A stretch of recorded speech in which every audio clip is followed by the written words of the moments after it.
Hi everybody, here you are, Baruch Hashem, Erev Shabbat, Parashat Emor. We're continuing our discussion of these holy days between Pesach and Shavuot, where we're going to be accepting the Torah in about 4 weeks, B'ezrat Hashem, in the holiday of Shavuot. But before we get there, we know that, like we mentioned last time, the Ramban says these days are very holy, and it's like a big, long Chol Hamoed, going from Pesach to Shavuot.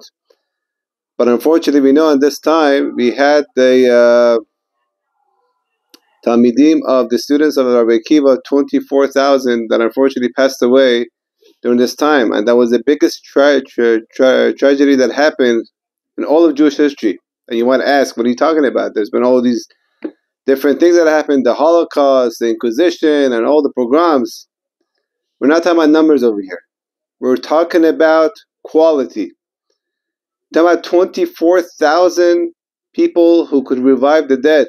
And these were the Rabbanim that were transferring the Torah that we got from Moshe Rabbeinu, and they were explaining it as it was given to Moshe Rabbeinu in what we call today Torah Sheba'al Peh. All the Mishnayot and the Gemara that we have today, that without it, you cannot understand the given written Torah. But unfortunately, these 24,000 passed away. And the Gemara says that the world was very, very close to being destroyed, because if there's no Torah, if you can't understand the written Torah without the oral Torah, then what's the point of existence? And that's why we take this avelut, these days, very, very onto ourselves, that what happened over here, that we almost lost out on the whole Jewish population and the Jewish people as we know it today. Without Torah, we know that the world cannot exist. And that's why, although these days, like the Ramban or Nachmanides says that it's very, very holy and you should have been celebrating every day, unfortunately, we have to take a look deep inside ourselves and say, what happened over here? What does it mean that these 24,000 Talmidim, students of Rabbi Akiva, passed away because they did not respect each other on the level that they should have respected each other?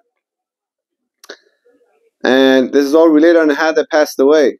They passed away with the worst kind of death that a person could have. It's called diphtheria.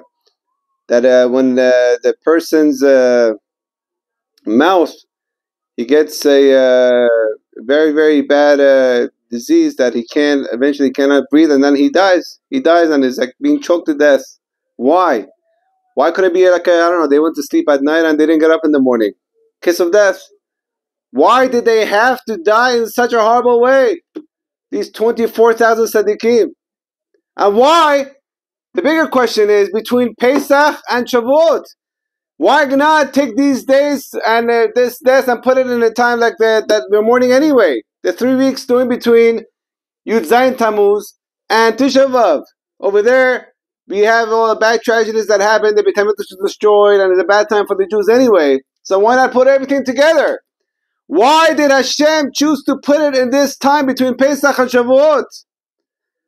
And the answer is as follows. One of the answers is that's because, like we said earlier, these people, 24,000 students of Rabbi Akiva, they were the poster childs for Torah Sheba'al Peh. They were explaining, as Rabbi Moshe Rabbeinu gathered from the Sinai from HaKadosh Baruch Hu, they had the task of explaining the Torah that's written down, how we could explain things. For example, putting on tefillin. How do we make tefillin? It doesn't mention anywhere in the Torah how to make tefillin.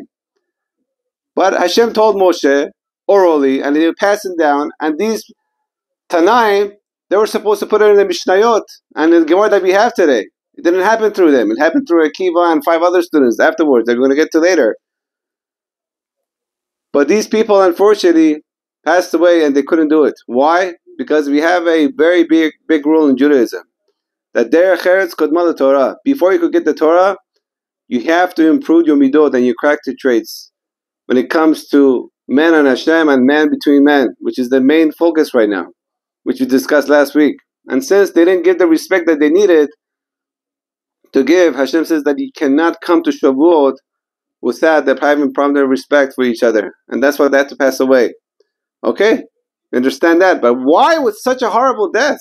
You're talking about big tzaddikim over here. Why such a horrible death? And the answer is also given, the sages tell us that we know that the power, our power, the Jewish people's power is in the words that are coming out of our mouths. When we use our mouth to say the words of Torah and to say good things and to stay away from bad things, not to say Lashon Hara, to say good words. When somebody, your friend, gives a kiddush, or you see somebody, your friend in the morning, or your wife, your kids, good morning, give a smile, a good word. But to come and say, whatever you say doesn't mean anything, or that's not good enough, that interpretation is not good. On their level, yeah? But since they said that and they didn't give a good word, so that's why, because they used the power of speech in the wrong way, so Hashem took them away by choking them where the voice comes out. Midah keneged midah, measure for measure. And what is the anecdote for that? That's for Shavuot. Shavuot, it says that all the Jewish people came one. By Chan Sham Israel, all the Jewish people, they came together. There was no machloket. Hashem said, this is the time that I'm going to give you the Torah. Because everybody is one and with one heart, and they want everybody to get the Torah at the same time, together. And it says over there, everybody saw the kolot. What do you mean you can't see the kolot? You can't see ways of words coming out, but they saw actually the words coming out of Hashem's mouth. Meaning they got to the level that they saw with their eyes in a good way, and they heard, and they used the voice that are coming Hashem's words that are coming out of His mouth, as it were. They understood that they have to use their words with the Torah and to give respect. Because what's the cause of not giving respect? Is to have a sar ayn to another person, not being able to see someone else's success. Why is he better than me? But it says by Shavuot, by Torah, they saw the kolot. They got to the level that everybody was happy for each other. They loved each other. What's good for you is good for me, because we're all coming under the banner of Torah. And since we're doing what Hashem wants us to do, that I love you as my brother. V'ahavta l'orecha kamocha, that's what Rivkah says, is the biggest yesod and the foundation that the Torah is based on. Without that, loving each other and coming together under the banner of Torah, and not being jealous of each other, and feeling good when someone else is getting married, having a child, or whatever it is. I really feel good about you. Thank you, Mazal Tov. Don't say Mazal Tov like you're burning yourself inside. You want to kill yourself. Mazal Tov, I mean it like you're my brother, like you're myself. And if you get to that level, like the Jewish people did in Har Sinai, everybody wanted to get the Torah, and they're seeing the kolot.